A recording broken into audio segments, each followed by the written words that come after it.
In this video, I'm going to break down exactly how you want to be trading ICT fair value gap so you never have a strike rate of less than 70%.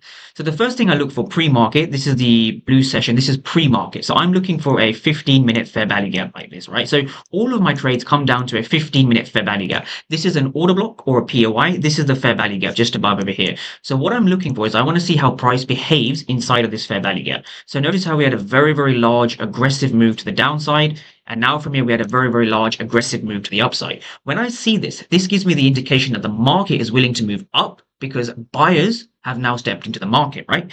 Now from here, what we're looking for is we want to see price break above this area. So now from here, we've seen a couple of things. We've seen price break above this area, and now we've seen price come back into this area. So how do we know whether we want to be buying from this zone, right? How do we know what is going on inside of this entire region? The way we do that is by reading the same candles but on the order flow. So notice how the markets come in with heavy aggressive delta, negative delta over here. We see red delta, which corresponds to aggressive sellers, right? We see this green candle, which has a ton of aggressive sellers, and we have a ton of aggressive sellers over here. In fact, if we read the order flow, we have 85 for zero, we have 72 for zero. So we see significantly more bid volume than ask volume. But does the market hold this level? Well, it absolutely does, right? So we see sellers failing in this region, right? This means that buyers are in control. So if we just continue to play price on one more time, we see a heavy break above this area. So this would be our long position, and we can have a stop loss just below this zone. Now from here on the 15-minute time frame, where do we look to target, right? So I personally like to target the most recent high from the London session, which actually corresponds with Asia highs over here. So on the 5-minute chart,